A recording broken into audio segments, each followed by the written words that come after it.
And hello, everyone. This is Chris from Pain and Glory, the blog and YouTube channel now. Welcome to what has been some wonderful weather here, some nice fall weather here into November, where I live. And I have a new video for you, 2 in 1 week, Blood and Valor. I did a video a while back about what figures to use for Blood and Valor if you wanted to do 15 millimeter. Now, I know there are a lot of 15 millimeter ranges out there for World War One. I believe Peter Pig has a pretty big range. I said use the Flames of War Great War series, and that is partially why I am making this video, although there's some other reasons which we'll talk about. You can, of course, use any figures you want, and these conversion numbers are still going to make sense. So, first of all, if you want to play Blood and Valor, real important, what's the first step? What is the first step?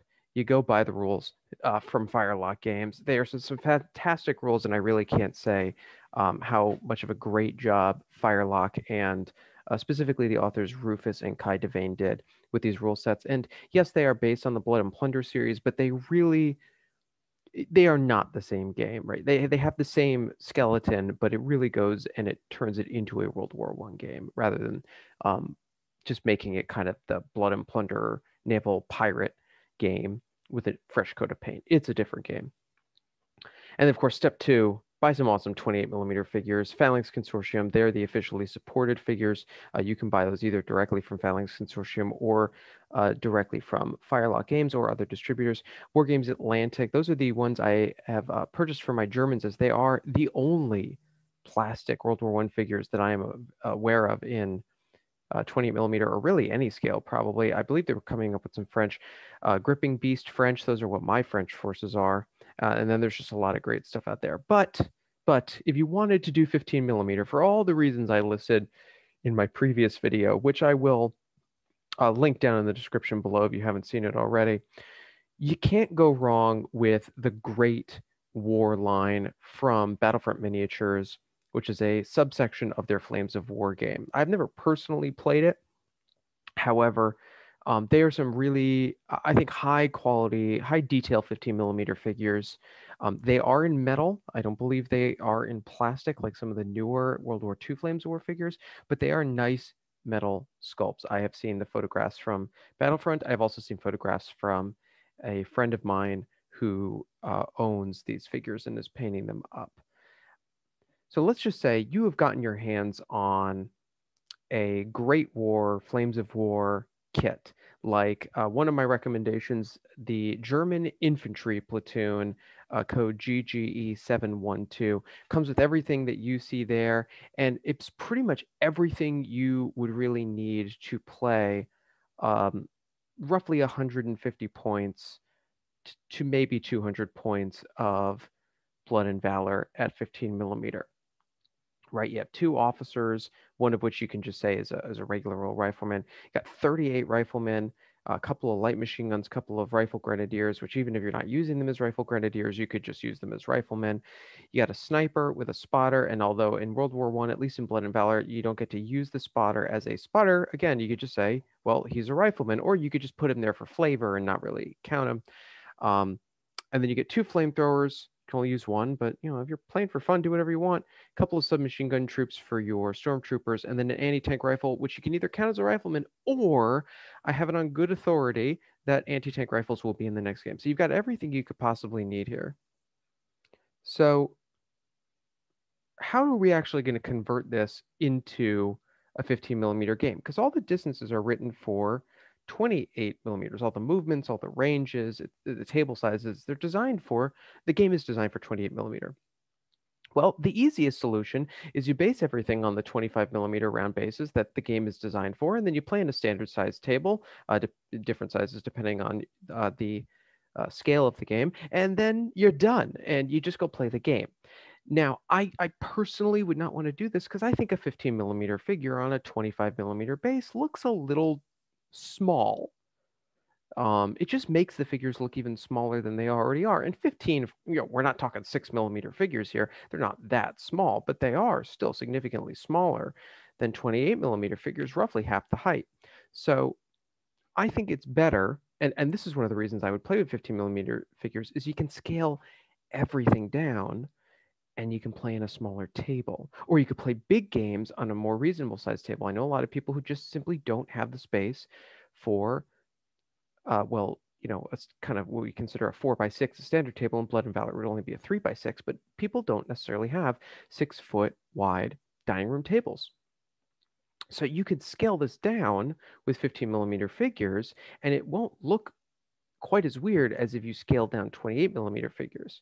So we want to save table space, but also, what if we want to use the Flames of War bases, right? You buy these Flames of War miniatures, you're going to get these Flames of War bases. Now, of course, you could save them and use them for something else, but what if you want to use them?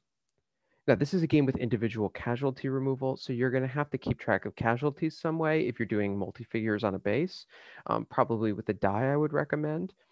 But if you want to use the bases, if you like that look of 2 or 3, maybe 4 figures on a base, and I have Flames of War for World War II, I like that look as well.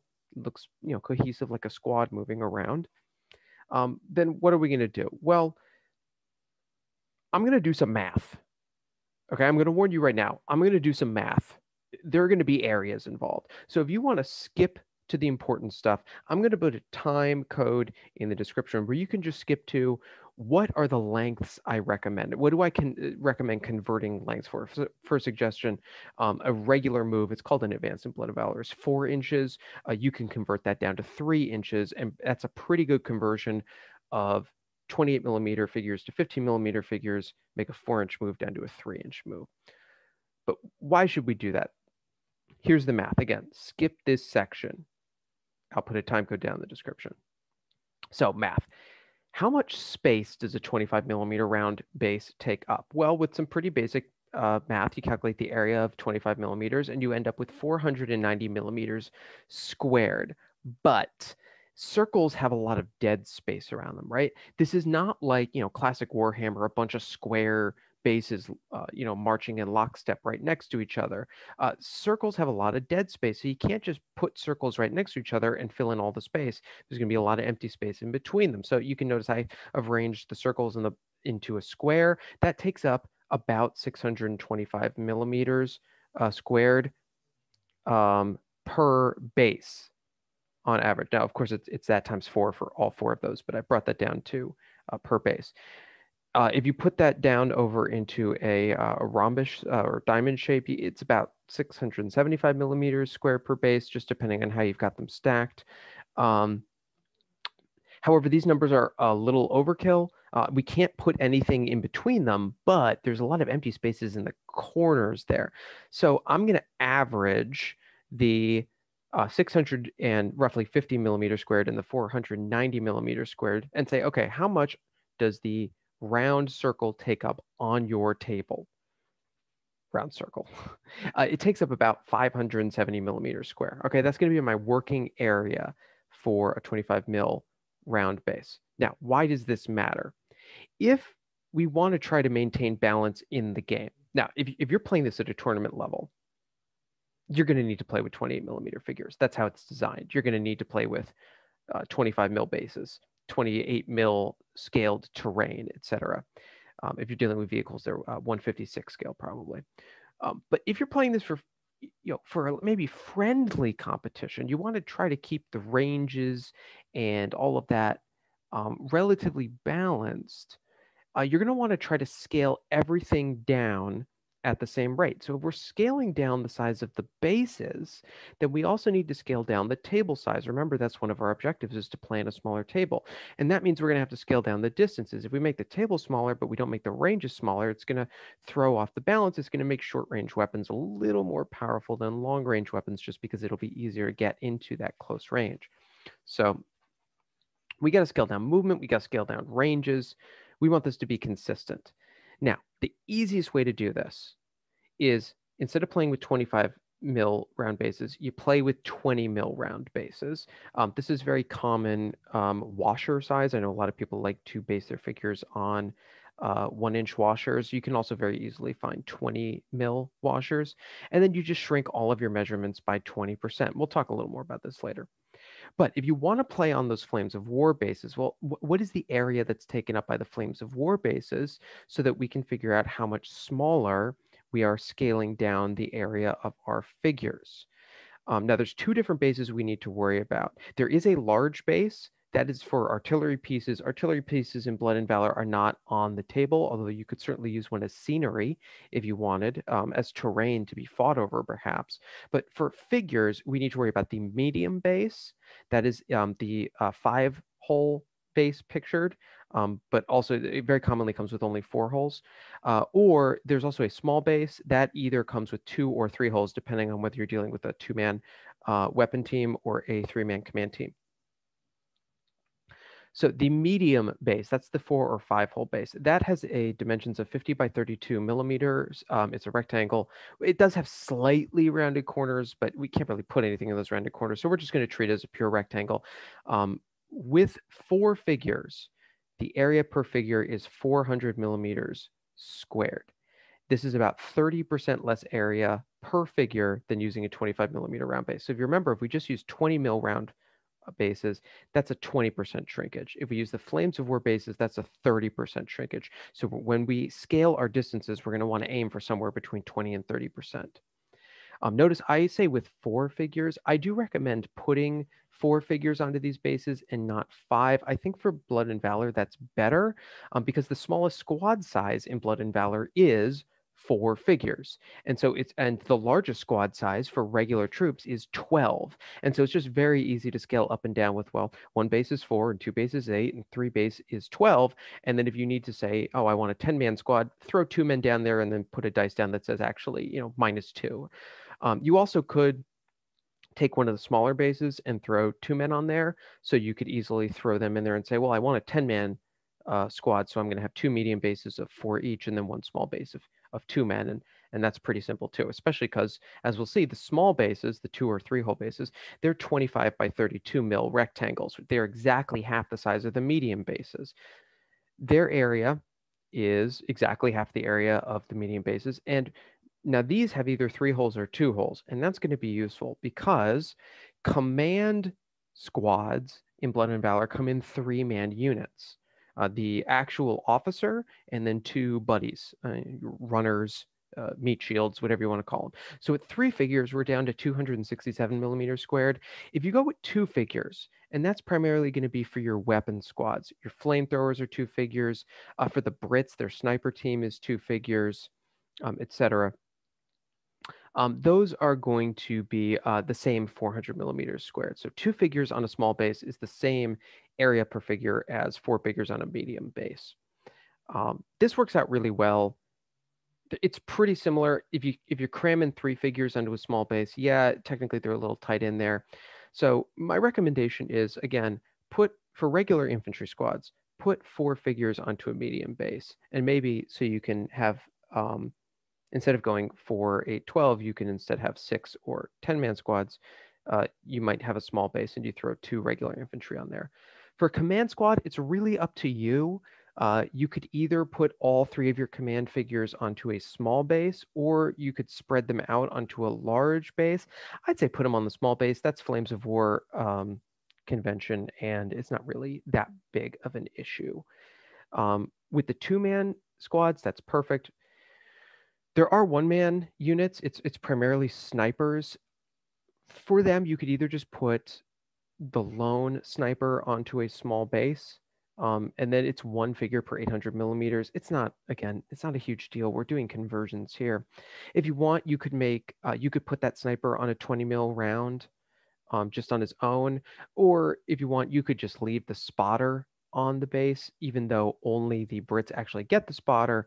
Let's say you're playing the Germans, you have the sniper and the spotter, just tell your opponent, hey, this is actually only 1 guy. The spotter just looks good.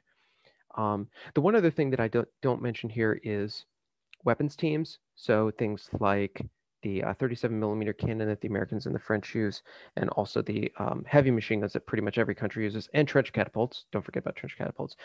Those are 1 weapon and 3 crew. Those fit perfectly on a medium-sized base. And in fact, that is how they come from Battlefront. So these are our areas. And so if we take this, What are the actual important numbers? We can either use the figures individually based on 20 mil circles, or we can use the figures on Flames of War bases. Either way, we need to scale this down by about 20 to 30%.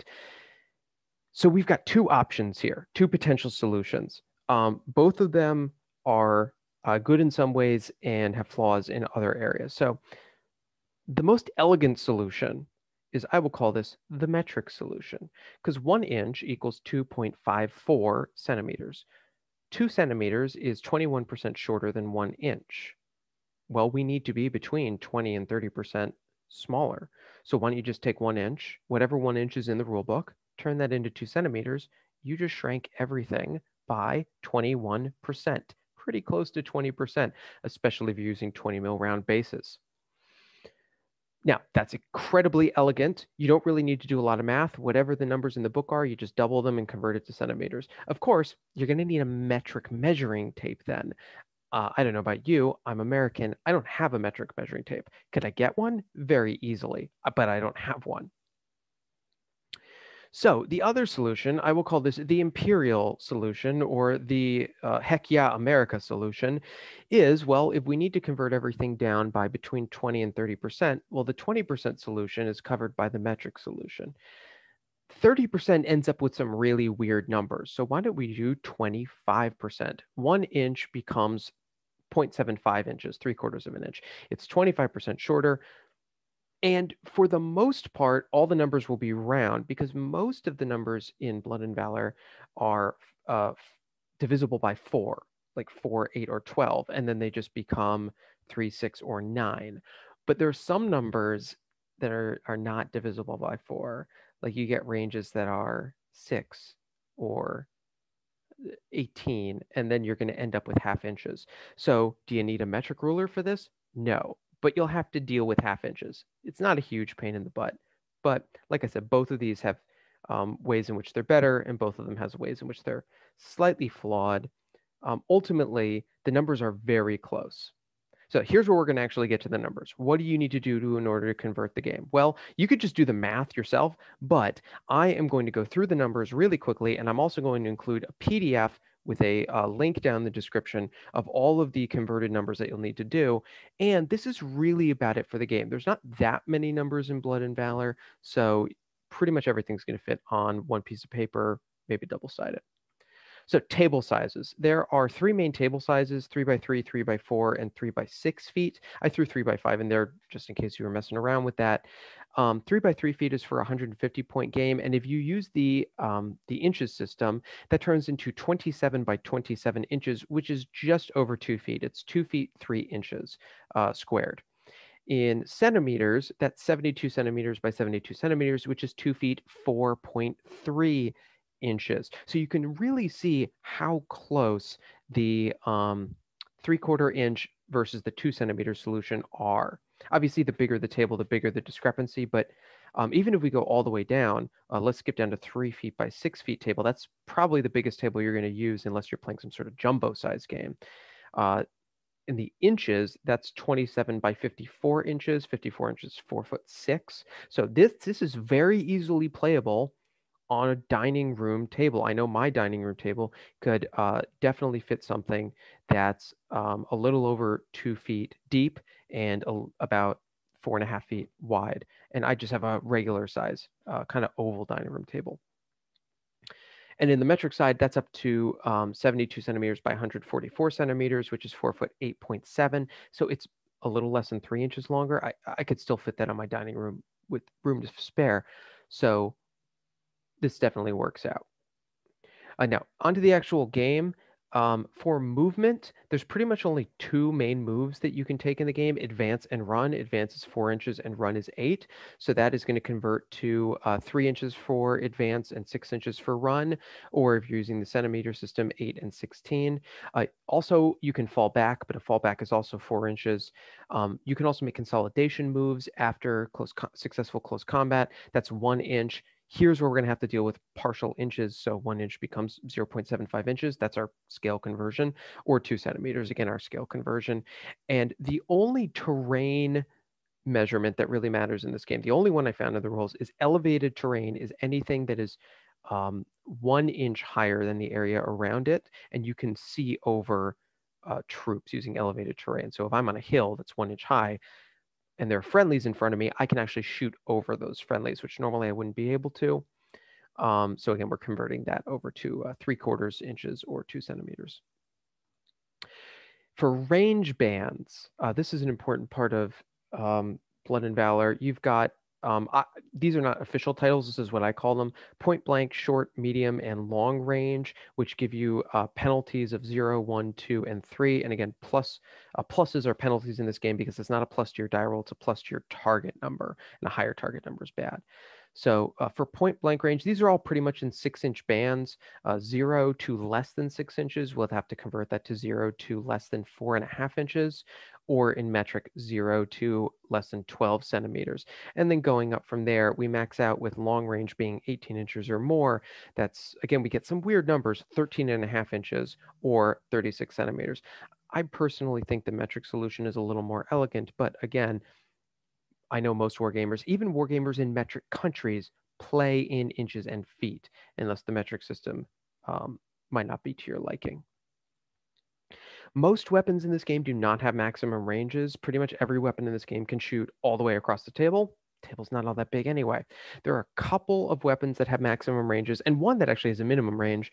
The submachine gun has a maximum range of 12 inches, so that's pretty easy. That becomes 9 inches or 24 centimeters, but it gets double the shots within 6 inches. It says +1 shots because you get 1 shot +1 shot. That's 2. You get double. So again, that's would be 4.5 inches or 12 centimeters. Flamethrowers have a max range of 4 inches. That becomes 3 inches or 8 centimeters. Same with grenades. The trench catapult does have a minimum range of 6 and a maximum range of 24 inches.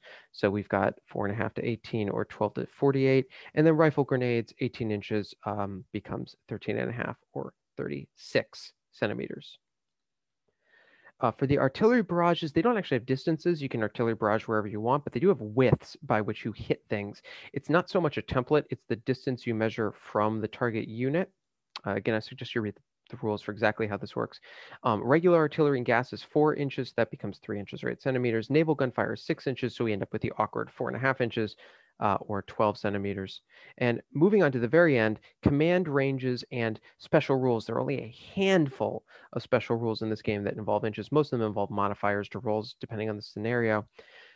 For the command ranges, your lieutenant and your captain become 6 inches or 16 centimeters. Your major becomes 9 inches or 24 centimeters. The only special rules that have measurements are bicycle troops, which currently only the Belgians have. At the end of the deployment, you can redeploy your bicycle troops 12 inches from where they were deployed. That becomes 9 inches or 24 centimeters. And then the Anzacs, forces and a handful of very specific units have a special ability called Furious Charge, which lets units charge from 6 inches. Of course, that would become 4.5 or 12 centimeters. That is it for this video. I am going to, as I said, post a PDF with all of these numbers in them, so it's pretty easy conversions. If you wanted to be as close as possible to the actual area reductions, then I would actually suggest, if you're playing with 20 millimeter rounds, then use the 1 inch equals 2 centimeters, because that's a 20% reduction in area and a 21% reduction in all of the distances. If you are playing with Flames of War bases, it's a 30% reduction in area, so it might be better to use the 1 inches 3/4 inches. It's closer to the 30%. It's 25%. So that is all, everyone. Go ahead and download that document if you want. And please, again, go ahead, buy Blood and Valor from Firelux Games. I have absolutely no financial stake in it. It's just a fantastic game. And you all have a good week out there. Stay safe.